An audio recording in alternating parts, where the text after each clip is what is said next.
दौरान परमेश्वर का धन्यवाद हो। परमेश्वर की महिमा के लिए मैं गवाही देना चाहती हूँ। मैं एक ब्राह्मण परिवार से आती हूँ और धार्मिक रीति से हमारा परिवार में रहा और हम लोग पूरी रीति से भाई बहन और माता पिता सबके साथ में हम लोग धार्मिक रीति से चलते थे और मुझे सच्चाई से कोई भी अवगत नहीं था। मैं परमेश्वर का धन्यवाद करती हूँ। मैं सच्चाई से भटक गई थी लेकिन परमेश्वर ने मुझे नहीं छोड़ा।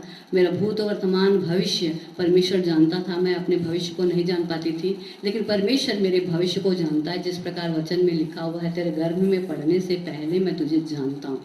मैं परमेश्वर का धन्यवाद करती हूँ। हम अपने वर्तमान को जान सकते हैं, भूतकाल को जान सकते हैं, लेकिन भविष्य को हम जान नहीं पाते हैं। मेरा भविष्य परमेश्वर की सेवकाई के लिए परमेश्वर की बुलाहट के मुताबिक था, लेकिन मैं भटकी हुई थी। मैं मूर्तियों में परमेश्वर को खोजती थी और मैं परमेश्वर के करीब आना चाहती थी और मैं परमेश्वर से बहुत दूर चले जा रही थी, लेकिन मुझे कोई शांति नहीं था। लेकिन फिर भी मैं परमेश्वर को कभी भी अपशब्द नहीं बोला, लेकिन परमेश्वर में बनी रही। ऐसा हुआ 1982 में मेरा विवाह हुआ। उसके बाद मैं एक मीटिंग में गई। वहाँ पर मैंने जब देखा कि वहाँ सीनियर पास्टर थे हमारे, अभी जो हमारे सीनियर पास्टर अभी प्रभु में सो गए हैं, वे परमेश्वर के वचन को बता रहे थे और वो वचन के द्वारा मेरे जीवन में काम हुआ। जो मेरे जीवन में काम हुआ उन बातों को मैं बताना चाहती हूँ। वो पाया जाता है भजन संहिता 115 अध्याय उसका 4 से हम 8 पढ़ेंगे, जिसके द्वारा मेरा जीवन बदला। और वो है, उन लोगों की मूर्तें सोने चांदी ही की तो हैं, वे मनुष्यों की हाथ की बनाई हुई हैं। उनके मुंह तो रहता है परंतु वे बोल नहीं सकती, उनकी आंखें तो रहती हैं परंतु वे देख नहीं सकती, उनके कान तो रहते हैं परंतु वे सुन नहीं सकती, उनके नाक तो रहती हैं परंतु वे सूंघ नहीं सकती, उनके हाथ तो रहते हैं परंतु वे स्पर्श नहीं कर सकती, उनके पाँव तो रहते हैं परंतु वे चल नहीं सकती और अपने कंठ से कुछ भी शब्द निकाल नहीं सकती। जैसे वे हैं वैसे उनके बनाने वाले हैं और उन पर सब भरोसा रखने वाले भी वैसे ही हो जाएंगे। यही वचन मेरे को झकझोर कर रख दिया, जो 8वां वचन है। जैसे वे हैं वैसे ही उनके बनाने वाले हैं और उन पर सब भरोसा रखने वाले भी वैसे ही हो जाएंगे, यानी मूर्तियों के जैसे। उन दिनों में मेरी मामी का तबीयत बहुत ही खराब था, उनको पैरालाइज मार दिया था। वो भी बहुत ही कट्टर हिंदू धर्म की थी और बहुत ही मूर्ति पूजा करती थी और उन दिनों में वो चल फिर नहीं सकती थी और वो ऐसी रहती थी। तो उस समय उनको जब लकवाग्रस्त हुआ तो उन लोगों ने बहुत सारे इलाज करवाए लेकिन कुछ नहीं हुआ। तो उस समय परमेश्वर का वचन मेरे जीवन में काम किया। वैसे ही मेरे को डर लगा कि मैं भी एक दिन ऐसा ही हो जाऊंगी। जिस प्रकार से मूर्तियां खड़ी रहती हैं, चल फिर नहीं सकती हैं, वैसे उसके बाद से मेरा खोज स्टार्ट हुआ और मेरे अंदर एक भूचाल सा आने लगा। मैं समझने लगी कौन ईश्वर है और इस प्रकार से मैं अपने अंदर उथल पुथल महसूस करने लगी। और उसके बाद मैंने बहुत टेंशन में आया और मैं इस धर्म को नहीं मानना चाहती थी और मैं कहती थी कि ऐसे ही धर्म है, हम लोगों को पास में इतनी सारी देवी देवता है, वो हमारे लिए काफ़ी हैं, इसलिए मैं उनको छोड़ना और त्यागना चाहती थी। लेकिन मेरे अंदर एक अजीब भूचाल होने लगा जो मैं आपको वर्णन नहीं कर सकती हूँ। उस तरीके से मैं बहुत पीड़ित हो गई और उसके बाद मैंने उस वचन को जो परमेश्वर के दास के द्वारा मेरे अंदर जो बीज बो दिया गया था उसको दूर करने के लिए, मैं अपने जीवन को ठीक करने के लिए और ये उथल पुथल से दूर रहने के लिए मैंने कुछ काम ढूंढ लिया और मैंने रात के समय में अपने कपड़े को डुबोया और रात के समय में ही धोने चले गए।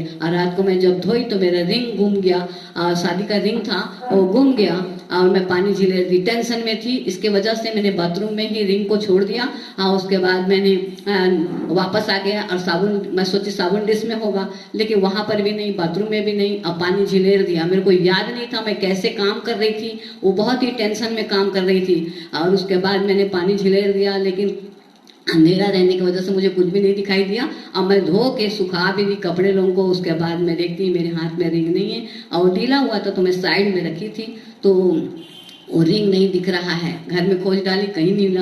हमारे पास उतना पर्याप्त सामान नहीं था, लेकिन हर एक चीज़ों को उठा कर मैंने देखा, कहीं पर भी नहीं मिला। फिर मेरे को वो वचन मेरे को स्मरण आया, इनकी मूर्तें सोने चांदी की हैं और वे हाथों की बनाई हुई हैं और उन पर भरोसा रखने वाले भी वैसे ही हो जाएंगे। ये वचन मेरे को फिर से स्मरण आ रहा था बार बार। मैंने कहा मेरे पास तो वो अंगूठी जो है गुम गई है, अब वो अंगूठी को मैं फिर से प्राप्त करना चाहती हूँ तो असंभव है। मैंने बहुत ढूंढा, नालियों में भी ढूंढा, कहीं नहीं मिला। अब वो वचन मेरे जीवन में कार्य करने लगा। तब मैंने कहा कि इनका ईश्वर को एक बार पुकार कर देखना है कि ये इनका अपना नहीं, इनका ईश्वर सच है कि नहीं है। और इस तरीके से मैंने कहा यदि तू सच्चा परमेश्वर है कहता है तो मेरी अंगूठी मेरे को मिल जानी चाहिए। और मैं 3 दिन से लगातार ढूंढ रही थी लेकिन मेरे को कहीं नहीं मिला था। तीसरे दिन जब मैंने कहा कि तू सच्चा परमेश्वर है बोलता है तो वो अंगूठी मुझे मिल जाए तो मैं तुझे जीवन भर तुझे मैं पुकारूंगी और तेरी सेवा करूंगी। इस तरीके से मैंने उसके साथ वाचा बांधा था। और उसके बाद एक भीख मांगने वाला आया था हमारे यहाँ गली में घर में। ऐसे ही हम लोगों को मेरा आदत है कि कोई भी आने वाले याचक को मैं ज़रूर कुछ न कुछ देती हूँ, वापस नहीं भेजती हूँ। ऐसा उसी आदत के मुताबिक मैं जब गई उसे मैं पैसे डालूंगी करके डिब्बे में देखी हम एक ठो पुराना हिमालय का एक ठो हम लोग का टीने का डब्बा था, उसमें हम लोग चिल्लर पैसे रखते थे। उसमें का चिल्लर पैसा निकाल कर मैं जैसे ही डालने के लिए देखी तो मेरी अंगूठी जो है जो बाथरूम में खो गई थी वो अंगूठी वहाँ पर था। अब वो भी आज तक का वो रहस्य मुझे नहीं मालूम। मैं सोची कि मेरे हस्बैंड ने वो अंगूठी को लाकर वहाँ रख दिया होगा, लेकिन मेरे हस्बैंड मैं आपको बताना चाहूँगी उस समय वो नहीं थे। वो मेरे कजन्स हैं जो वहाँ ज्योति हॉस्पिटल में एडमिट थे और वो वहाँ पर वो उनको ग्लूकोज चढ़ रहा था तो वो हॉस्पिटल में थे, इसलिए वो नहीं थे और ऐसा काम वो नहीं कर पाते हैं।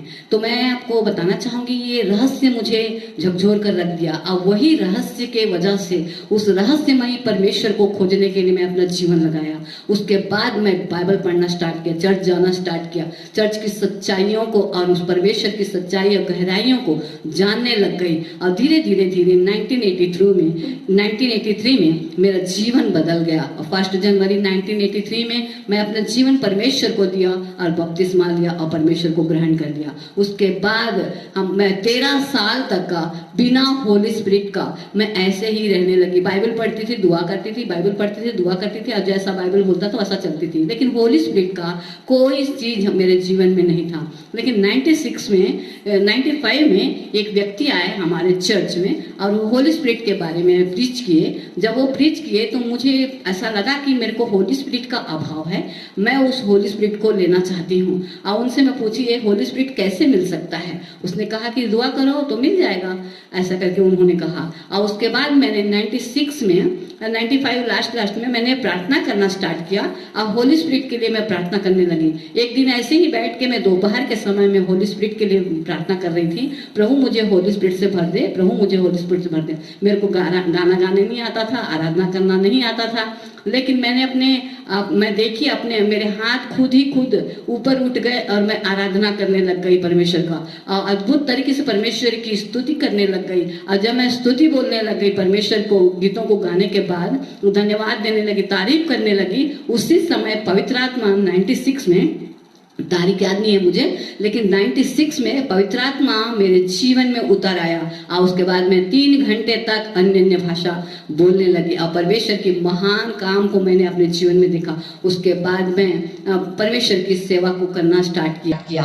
मैं परमेश्वर का धन्यवाद करती हूँ। जब तक पवित्र आत्मा मेरे अंदर नहीं था मैं अपने आप को खाली महसूस कर रही थी। जब पवित्र आत्मा मेरे अंदर आया तो मुझ में ऐसा लगा कि मेरे साथ कोई तो है। मैं उस दिन से आज तक का परमेश्वर की सेवा करती हूँ। मैं परमेश्वर का धन्यवाद करती हूँ। परमेश्वर मेरे जीवन में अद्भुत काम किया है। जो कुछ भी मैं मांगती हूँ, जो कुछ भी कहती हूँ, परमेश्वर मेरा पूर्ति करते आया है। मैं परमेश्वर का धन्यवाद करती हूँ। मैं परमेश्वर का धन्यवाद करती हूँ। आज परमेश्वर मेरे को जीवन देकर इतना बड़ा किया है और आज बढ़ाया है। मैं परमेश्वर का धन्यवाद करती हूँ। इसके पहले मैं जब छोटी थी तो परमेश्वर मैं नहीं जानती थी, लेकिन परमेश्वर मुझे जानता था। मैं 3 बार मृत्यु से बची। एक बार तो मैं आग से 3 साल की थी तो मैं आग से बची और उस आग में भी अद्भुत तरीके से 80% जल गई थी मैं, लेकिन परमेश्वर ने मुझे अद्भुत तरीके से जीवन दिया। मैं नहीं जानती थी परमेश्वर को, लेकिन परमेश्वर मुझे जानता था। मैं नहीं चुनी थी परमेश्वर को, लेकिन परमेश्वर ने मुझे चुना था। इसलिए मैं धन्यवाद करती हूँ। मुझे वहाँ से उस मृत्यु से परमेश्वर ही बचाया था कि आज के दिन को मैं उसको देखूं और उसकी महिमा करूं।